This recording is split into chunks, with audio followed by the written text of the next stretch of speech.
Antonio, no te puedes imaginar la alegría que nos dio cuando contestaste aquel mail diciendo voy adelante con la cátedra, estoy encantado y mi respuesta es sí. La verdad es que estábamos absolutamente felices. Contigo buscamos un mix, realmente no sé cómo definirlo, de un académico, porque aquí te consideramos un académico, y un hombre de letras, un perfil diferente con motivo del Bicentenario. ¿Cómo te imaginas la cátedra? ¿Cómo la has previsto? ¿Qué quieres decirle al público? Mi idea con respecto a la cátedra y con respecto a la contemplación del arte se parece mucho a la idea que tengo de la literatura, ¿no? Es decir, yo creo que un texto literario hay que leerlo radicalmente, ¿no? Cuando yo he dado clase, a los estudiantes les decía, hay que leer todo lo que hay aquí y solo lo que hay aquí, ¿no? Es decir, una aproximación granular, palabra por palabra, frase por frase, ¿no? Con la literatura de otra época, claro, tú necesitas un aparato editorial y un aparato crítico, no para interpretar, para superponer interpretaciones generalmente ideológicas sobre el texto literario, sino para extraer el máximo de sentido de lo que hay en el texto literario. Entonces, como aficionado al arte y estudioso a mi manera, la historia del arte, una cosa que a mí me obsesiona es el ver cómo miramos la obra de arte, ¿no? Es decir, qué se ve en la obra de arte, qué veía el contemporáneo, qué veía el que la encargaba y cómo lo veía, en qué condiciones la veía y qué significaba, qué lugar tenía en su imaginación, ¿no? Es un acto para mí de aproximación y también de humildad, ¿no? Es decir, nosotros vivimos en un mundo muy arrogante, ¿no? En el que tú quieres imponer tu mirada sobre las cosas. Entonces, el like, me gusta, no me gusta, ¿no? Te pones delante un cuadro, qué bonito, me gusta, ¿no? Pero yo lo que exijo de mí mismo, por encima de la soberbia de responder inmediatamente esto me gusta o esto no me gusta, es fijarme qué hay ahí. Con respecto a la cátedra, la planteo casi visualmente como un zoom, porque además, siendo el bicentenario del museo, yo quería que esté muy centrada en el museo. Entonces, un zoom desde acercándote al museo, al edificio del museo y, por lo tanto, al concepto del museo, hasta lo máximo al interior del cuadro, ¿no? ¿Qué le ocurre a un cuadro cuando llega a un museo, ¿no? ¿De qué manera cambia la manera en que se ve? Cuando tú cuelgas junto a un cuadro religioso y un cuadro profano, están mezclando cosas que difícilmente se podían mezclar, ¿no? ¿Qué significaba, por ejemplo, que un cuadro estuviera en un sitio determinado y no en otro, ¿no? Ese tipo de cosas, ¿no? Eso sería el primer paso de mi aproximación. Después, otro paso para mí muy importante es ver las historias que se cuentan. Nosotros, los contemporáneos, ya no esperamos que los cuadros nos cuenten historias, ¿no? Pero de hecho la inmensa mayor parte de los cuadros que hay en este museo cuentan historias concretas, ¿no? Historias políticas o sagradas o mitológicas o lo que sea, ¿no? También desde mi punto de vista de escritor es muy importante ver cuáles son los mecanismos de representación visual de la historia, visual y no verbal, ¿no? Otro paso en este zoom que te digo, para mí es el paso de ver qué parte de lo real está representada en la pintura, es decir, qué podemos saber sobre la vida real, sobre los objetos, sobre cómo era una calle, sobre lo concreto, ¿no? Y por último, el punto máximo de acercamiento es al cuadro en sí, al cuadro como objeto, ¿no? Que ocupa un espacio, que ha ocupado otro, que ha sufrido percance, que se restaura. Por eso para mí es tan importante el visitar el taller de restauración, porque ahí es donde ves la materia del cuadro, ¿no? Y yo creo que va a ser uno de los grandes éxitos de esta actividad, ¿no? El que seas tú, precisamente tú, con tus ideas, con tus planteamientos, el que nos expliques tu manera de entender el Prado, ese Prado que a ti te apetece, que te interesa y que nos quieres contar. Eso es una cosa que realmente vimos desde el principio y es algo que me apetece particularmente de escucharte en las conferencias, ¿no? Pero me gustaría hacerte una pregunta al hilo de todo esto.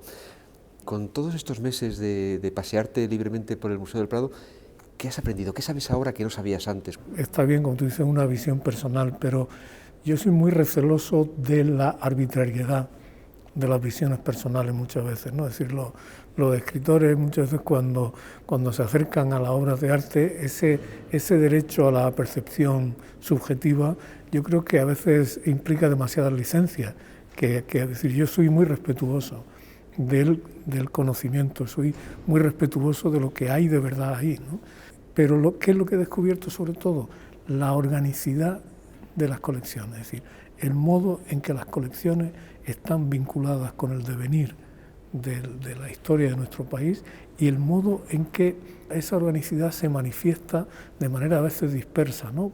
¿Cuál es la conexión entre este espacio del museo de ahora y lo que era el modo en que los cuadros estaban en el Alcázar, ¿no? O los cuadros que había en el Buen Retiro, ¿no? Cómo todo eso forma parte de la vida del país y de la propia historia, es decir, y cómo las mismas colecciones han generado la propia historia del arte. Un ejemplo para mí es esa sala, está junto a las hilanderas, está la copia de Rubens del cuadro mitológico de Tiziano, ¿no? Que se ve.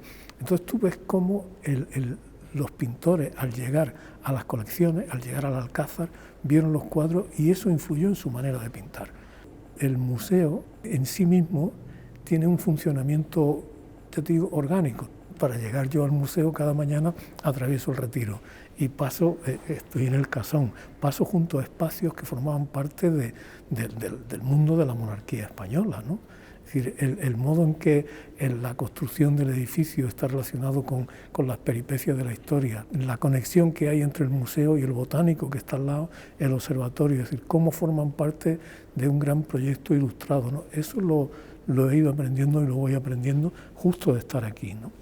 De hecho, la próxima ampliación del Museo del Prado, que va a ser el antiguo Museo del Ejército, el Salón de Reinos, es una cosa que yo creo que va a ser realmente glorioso, generar una nueva narrativa en el Museo del Prado. Esa narrativa tiene mucho que ver con todo lo que era mi propósito, ¿no? Es decir, salir de la visión aislada e impresionista, digamos, contemporánea, postromántica de la obra de arte y verla en su propio contexto político, simbólico y espacial. Cuando tú ves las lanzas, por ejemplo, o ves un retrato de un rey a caballo, tú los ves individualmente y por separado. Cuando se ponga esté el Salón de Reinos montado, verán la sintaxis de todo eso. El museo nos tiene que servir, creo yo, para darnos cuenta del valor, del enorme valor simbólico y práctico que han tenido las imágenes en la época en la que estaban siendo pintadas, ¿no? Pero nosotros nuestra percepción ilustrada, que es exclusivamente estética y desinteresada, creo que es muy empobrecedora. Y luego otra cosa que me parece muy, muy llamativa es ponernos en el lugar de personas que veían muy pocas imágenes. Yo creo que nuestra percepción de la obra de arte está muy mediatizada por la sobreabundancia de las imágenes. Es decir, una persona normal de hace 3 siglos, y no digo ya de hace 3 siglos, cuando yo era niño, yo me acuerdo perfectamente de eso, cómo había muchas menos imágenes y cómo, imagínate, la sensación en un pueblo, en una ciudad, de entrar en una iglesia, la sensación que tendría el visitante que entrara aquí en el Alcázar, por ejemplo, ¿no? O el visitante al que el rey le permitiera ver sus Tizianos, ¿no? Sus desnudos mitológicos. Para nosotros la obra de arte está hecha para ser vista indiscriminadamente. Y nos damos cuenta de que las obras de arte han estado hechas para ser vistas de una manera muy restringida y que ese secreto formaba parte de su valor, ¿no? Es decir, saber que las meninas estaban en las estancias privadas del rey, en el Alcázar, ¿no? Es decir, eso te dice mucho sobre eso, ¿no? Oye, hay una cosa que me interesa muchísimo y es concretamente esa exigencia que impone estas pinturas que tienen 300, 400 años y que no son tan fáciles de ver. Necesitamos una actitud y un conocimiento muy concreto. Tú insistes mucho en eso y es algo que estoy absolutamente de acuerdo Necesitamos contigo. un adiestramiento. Toda percepción es una construcción intelectual histórica. Es decir, no hay miradas inocentes. Mirar no es un acto espontáneo. Mirar requiere una educación que muchas veces está implícita. Para los contemporáneos esa educación está implícita. Para un contemporáneo de Giordano, un señor fuerte que abraza así un león es Hércules. Pero nosotros esa referencia ya la hemos perdido. Entonces necesita un esfuerzo casi filológico, ¿no? Un esfuerzo arqueológico, porque eso te ayuda a percibir mejor, te ayuda a ver mejor lo que hay ahí. Una de las responsabilidades de cualquier museo, particularmente de este, donde el 30 y tantos por ciento, creo que es el 37, 38% de los españoles reconoce probablemente la cifra sea superior, pero reconoce que no ha venido nunca al Museo del Prado, precisamente uno de los objetivos que nos señalamos es todos los días intentar que ese porcentaje sea cada vez menor y que la gente venga no por obligación, sino porque consiga reconocer que aquí puede tener un enorme disfrute con la contemplación de cosas bellas. Es que digo, los disfrutes se aprenden y se ejercitan igual que las obligaciones. Entonces creo que esa labor del museo a mí me apasiona, ¿sabes? Me apasiona como aficionado y como ilustrado de la tradición de la institución libre de enseñanza, es decir, de creer que la cultura, que la arte y la literatura pueden hacer mejores a las personas y que además pueden ser disfrutadas por prácticamente todo el mundo. Instituciones como esta tienen un valor que es un valor de aprendizaje, de educación. Es decir, no solo de, como te decía antes, decir esto me gusta o esto no me gusta o no sé qué, sino realmente es algo que sirve para ampliar el conocimiento. Las cosas pueden ser explicadas, las cosas pueden ser explicadas a mucha gente y el rigor no está reñido con la claridad. Podemos hacer que lo mejor sea bien conocido, no tenemos por qué esa idea de que para que las cosas se difundan hay que abaratarlas. El único obstáculo que hay es la pedantería y la jerga, ¿no? El explicar, el mostrar, ¿no? Es ennoblecedor para el que lo recibe, también para el que lo hace, porque eso te fuerza a ti, te fuerza a clarificar tus propias ideas.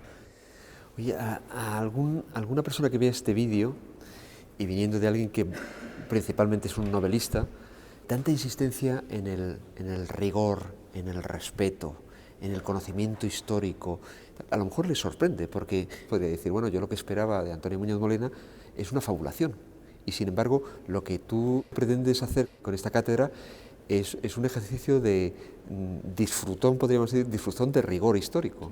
Es lo que yo entiendo que tú quieres hacer, sí, ¿no? Exactamente. Sí, pues yo es que no creo que haya una contradicción entre una cosa y otra, ¿no? Es decir, la literatura muchas veces es fábula, pero otras veces no es fábula, es precisión. Para mí está muy claro, ¿no? Yo escribo ficción y escribo también no ficción, ¿no? Y yo sé que hay una frontera muy clara. En la ficción tengo libertad y en la no ficción no la tengo. Tengo que atenerme a lo que hay. Y además creo que el rigor histórico no es menos apasionante ni menos novelesco que la fantasía. No lo creo. Oye, para terminar, me gustaría que pensaras en las 400 personas que van a llenar las butacas del auditorio del Museo del Prado y les comentaras brevemente por qué deberían ir. Y también no hemos hablado de los becarios, 20 jóvenes que al día siguiente se reúnen contigo, tienen ese enorme privilegio. ¿Qué les dirías a todos ellos sobre lo que tú esperas del curso, sobre cómo lo ves, sobre qué es lo que pueden ellos esperar? Lo que me propongo es la tarea de aprender a mirar. Igual que leer un texto literario con los 5 sentidos y con plena atención requiere un esfuerzo que puede hacer cualquiera.